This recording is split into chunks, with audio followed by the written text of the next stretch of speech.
Keluarga Indonesia, saya Moza Pramita akan menemani Anda di sebuah program keluarga yang edukatif dan inspiratif, Ruang Keluarga.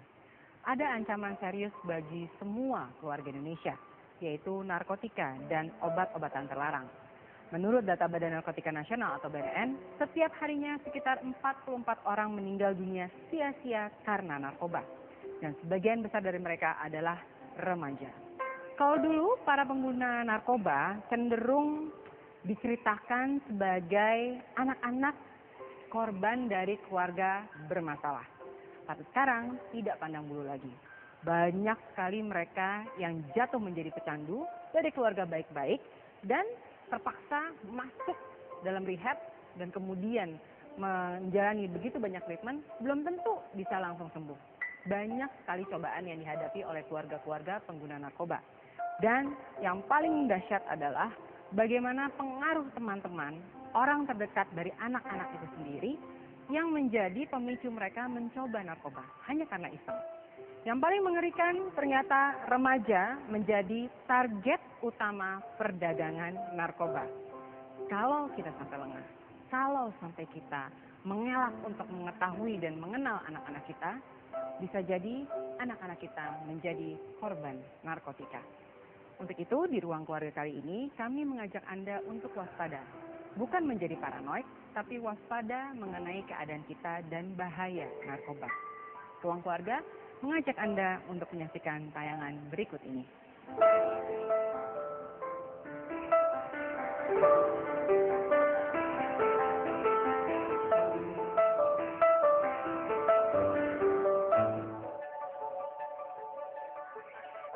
Keluarga Indonesia, setiap tahun jumlah pengguna narkoba di Indonesia terus meningkat.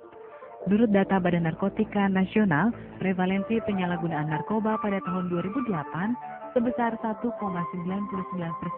atau mencapai 3,6 juta jiwa.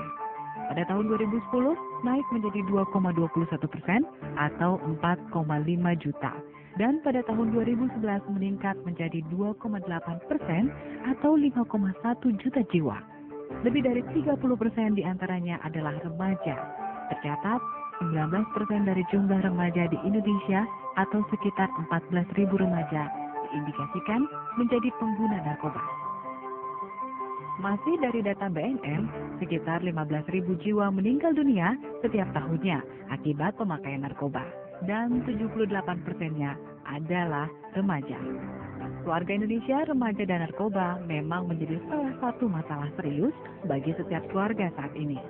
Ada banyak sebabnya, diantaranya karena pengaruh teman-teman, iseng-iseng mencoba, dan bebasnya peredaran narkoba di kalangan remaja. Ironis memang, remaja sebagai generasi penerus bangsa justru menjadi target utama perdagangan narkoba. Dengan demikian, masa depan mereka pun terancam hancur. Keluarga Indonesia, disinilah peran keluarga dan orang tua menjadi sangat penting untuk memberikan pemahaman dan juga informasi tentang bahaya narkoba kepada anak. Ya, dengan perhatian, kasih sayang, dan komunikasi yang terbuka bisa mencegah anak terjerumus dalam jerat narkoba.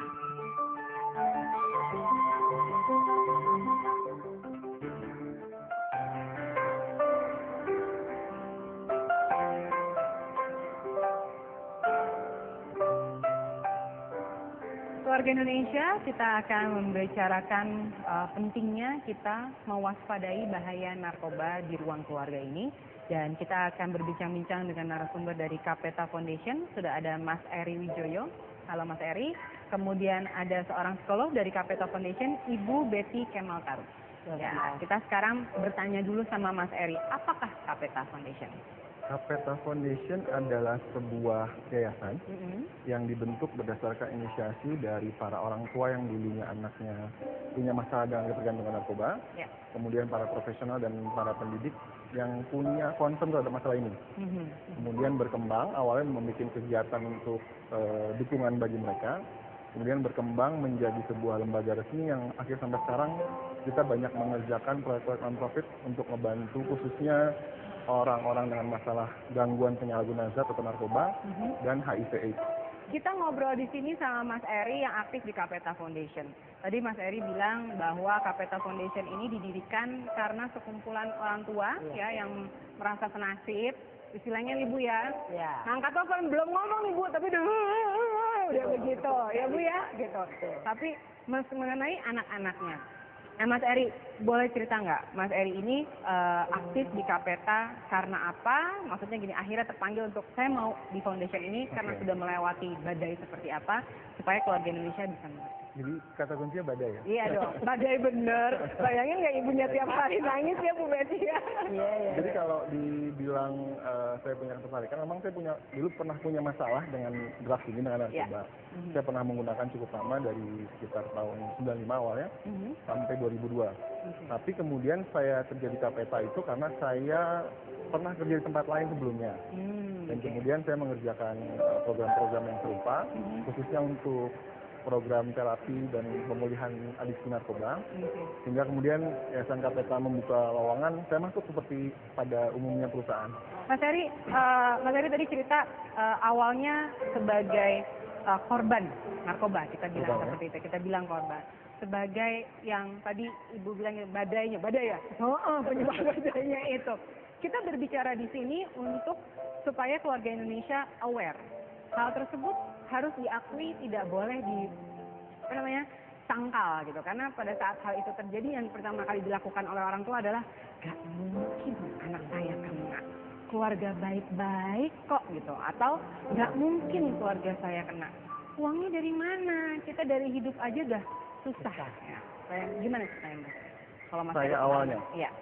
Kalau saya awalnya sebetulnya, mungkin kalau di awal tadi kan Mbak Moza bilang bahwa ada keluarga yang broken home dan lain-lain. Saya dan beberapa teman-teman yang saya lihat pada umumnya sebetulnya dibilang harmonis. Kalaupun ada masalah, itu masalah ada aja lah ya. Masalah yang dialami keluarga. Cuma memang waktu itu rasa ingin coba-cobanya itu. Kelas berapa sih Mas Eri? Saya awal itu kelas 6 SD, saya udah. 6 SD. Jadi kalau misalnya itu ada narkoba ya, bukan narkoba ya, bukan rokok loh, ini narkoba. Dulu saya nyoba lebih awal lagi. Oke. Kemudian coba-coba dan waktu itu minim informasi. Seperti dibilang dengan penyangkalan, dengan tertutup kan akhirnya jadi tabu. Kemudian informasi kan terbatas. Jadi saya dan teman-teman tuh nggak tahu. Saya terutama nggak tahu masalah itu. Sehingga akhirnya berbagai macam zat atau drug saya coba. Pada akhirnya ya lama-lama daya tahan tubuh saya juga kan mengalami ketergantungan. Dalam arti zat itu semakin banyak di tubuh saya dan saya ketergantungan kan. Nah pada saat itu saya udah nggak bisa milih lagi. Pada saat awal memang saya yang milih untuk itu kan. Karena waktu itu mungkin saya merasa dengan saya bisa masuk ke, dalam arti kan kalau sekolah ada tim gaulnya, tim kerennya gitu kan. Itu harus menggunakan. Padahal nggak ada yang memaksa juga. Nah pada saat waktu sudah ketergantungan, akhirnya saya sudah nggak bisa memilih karena tubuh saya sudah meminta itu, memaksa untuk mengkonsumsi. Saya itu tahu saya ketergantungan setelah saya menggunakan heroin itu di SMA. Selama kelas 6 sampai SMP berbagai macam. Orang tua nggak pernah. Nggak langsung, jadi bertahap. Orang itu kan langsung pakai langsung terus-terusan kan. Jadi kadang-kadang mungkin ada acara ulang tahun. Makanya saya bilang coba-cobanya. Nah, tapi lama-lama kan daya tahan tubuh saya, daya tahan untuk tiap orang berbeda kan. Kemudian kebutuhannya berbeda, lama-lama saya terus menggunakan sampai akhirnya saya ketergantungan. Mas Eri, sampai akhirnya Mas Eri ngobrol atau orang tua mengetahui bahwa anak saya butuh pertolongan itu pada saat kelas SMA itu tadi atau sebelumnya udah pernah tahu? Kalau taunya orang tua dari SMA sudah tahu, tapi benar denial, kan? menyangkal. Ada yang ngasih tahu tuh orang gitu pasti. ya kan? Dan Iya Bu, udah kenyang deh kita ya. Terus, dan kemudian karena ketertutupan itu orang tua juga nggak tahu sebetulnya. Jadi setelah saya sekarang menjalani hidup, saya bilang dulu orang tua seperti itu karena sebetulnya dia nggak tahu mesti apa kan. kan orang tua mestinya paling pintar, tapi orang tua nggak tahu, masa ngaku nggak tahu sama anaknya? Itu kan manifestasi dari rasa takut sebetulnya kan. Iya. Dia kemudian marah, dia kemudian denial dan lain-lain. Nah, sampai pada akhirnya informasi mulai banyak waktu itu. Akhirnya kemudian melihat prestasinya menurun mungkin, kemudian banyak terjadi masalah di rumah, perubahan fisik dan lain-lain. Akhirnya orang tua lama-lama mendengar juga, sadar juga kan. Nah, tapi juga nggak sampai di situ, karena ketika tahap itu masuk, nggak semudah yang dibayangkan orang. Kalaupun saya misalnya di sini sekarang bisa berdiri, saya bisa hidup normal pada umumnya, juga perjuangannya cukup panjang, beberapa kali program, sampai akhirnya 2003 itu saya kemudian alhamdulillah sampai sekarang pulih. Oke. Sekarang kita menuju ke Bu Betty. Saya mungkin speechless dan juga keluarga Indonesia di sini yang tarik napas gitu ya. Bersyukur Mas Eri sekarang bisa cerita ke kita bagaimana kejadiannya. Kita bilang mengerikan ya, karena umur kelas 6 SD gitu kan. Anak 6 SD saya masih mikir gini, bisa jajan apa sih gitu. Tapi zaman sekarang kondisinya seperti itu. Ibu, kenapa ada sikap denial atau gak mungkin anak saya kena? Itu yang menjadi bisa dibilang menghambat ya Mas Eri ya, karena untuk ibunya sadar sendiri itu nggak mungkin dalam beberapa hari gitu kan, sekitar berapa minggu dan bulan gitu. Itu yang menjawab. Iya sih Mbak, semua orang tua kan kepingin jadi orang tua yang baik. Citra sebagai orang tua itu kan penting sekali bagi seorang ayah atau seorang ibu. Sehingga kalau dia dengar kabar yang tidak sesuai dengan itu, apalagi kalau anaknya sendiri, tentunya kan kalau kayak Mas Eri ini pasti menyembunyikan. Pasti. Jadi faktanya belum kelihatan. Jadi itu mix ya antara dia belum lihat bukti dengan ingin mempertahankan. Dan satu lagi ketidaktahuan tadi itu yang Mas Eri ya, karena nggak tahu apa yang mesti yang dihadapi ini. Ya, dan yang terjadi kan kalau sampai dia dengar pun dia ada kepanikan. Panik benar. Pada orang tua. Bukan hanya panik, mungkin juga malu. Kalau saya buka hal ini, dan kebanyakan kalau setelah tahu itu kan tidak langsung minta bantuan. Dikip aja sendiri. Ada antara ayah dan ibu tahu, ayah nggak tahu. Ampun itu ya, jadi lama lagi itu kan bahasa Indonesia tapi beda ini, beda tujuan. Aduh. Jadi disimpan sama ibu, kalau saya beritahu bapak nanti panik, saya disalahkan.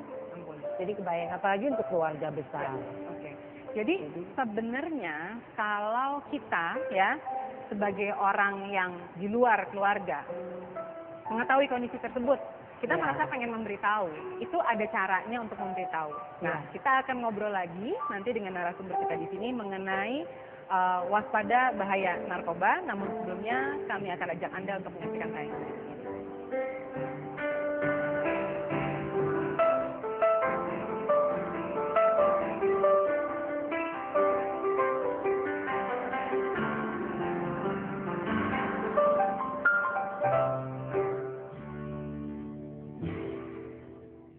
Keluarga Indonesia, kasus penyalahgunaan narkoba di kalangan remaja semakin mengkhawatirkan.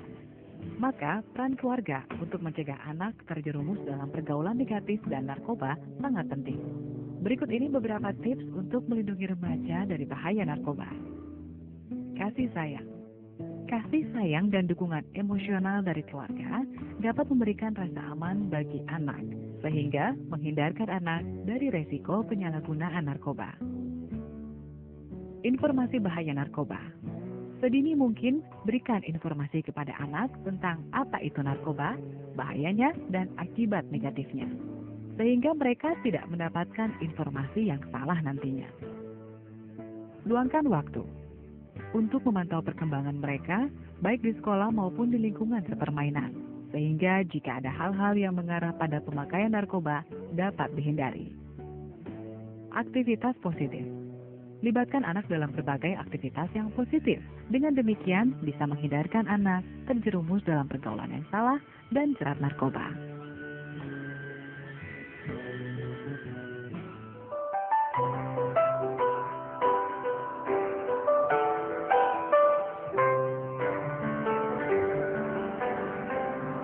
Keluarga Indonesia, kondisi peredaran narkoba di Indonesia bisa dibilang kalau di dunia internasional dibilangnya adalah surga narkoba, karena tidak ada penegasan tidak pernah ada hukuman yang sangat berat gitu kan. Kalau di Singapura sama di Malaysia, ketahuan bawa dikit selesai, langsung hukuman gantung. Jadi tidak ada ketakutan. Kalau di sini bisa dibilang ketahuan bandarnya kena vonis 20 tahun, 2 tahun lagi dia keluar gitu.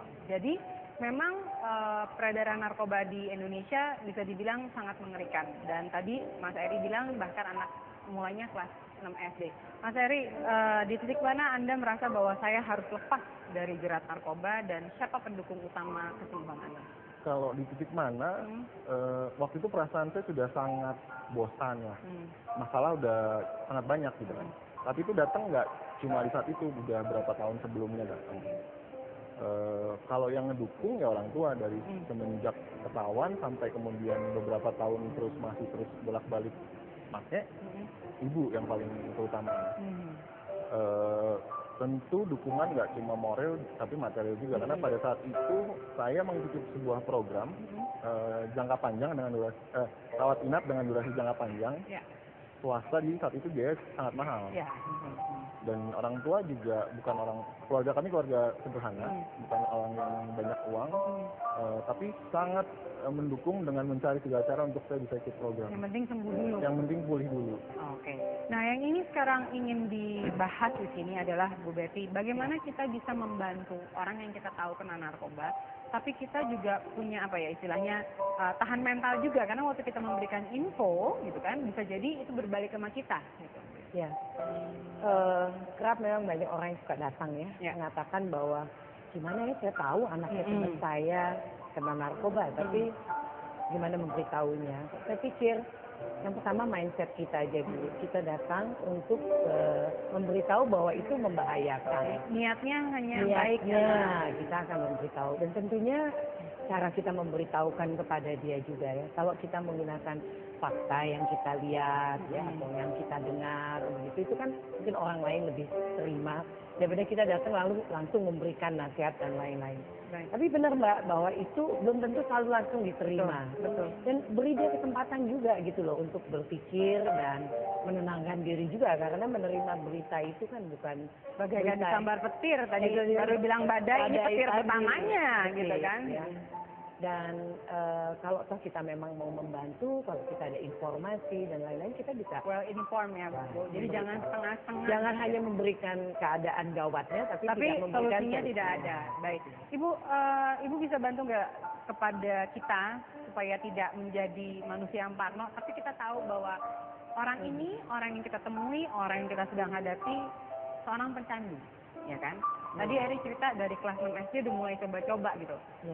Coba lebih cepat diketahuinya, mungkin lebih cepat tertanganinya. Bagaimana kita bisa mengidentifikasi bahwa kita sedang berhadapan dengan seorang pecandu dan orang ini perlu bantuan kita? Ya, kalau dia sebagai orang tuanya, kalau cukup peka, maka kan bisa melihat perubahan-perubahan perilaku tadi ya. Misalkan yang dari tadinya dia tidur teratur, belajar teratur, hidupnya teratur, nah sekarang kemudian tidur dulu atau melek dulu, malam-malam dia bisa melakukan berbagai kegiatan ya. Atau bisa juga dilihat misalnya ada barang-barang yang hilang di rumah ya, jadi kita cukup peka dalam hal itu. Nah kalau tadi Mbak Moza menanyakan bagaimana kita menyikapinya, yang pertama harus bisa tenang ya.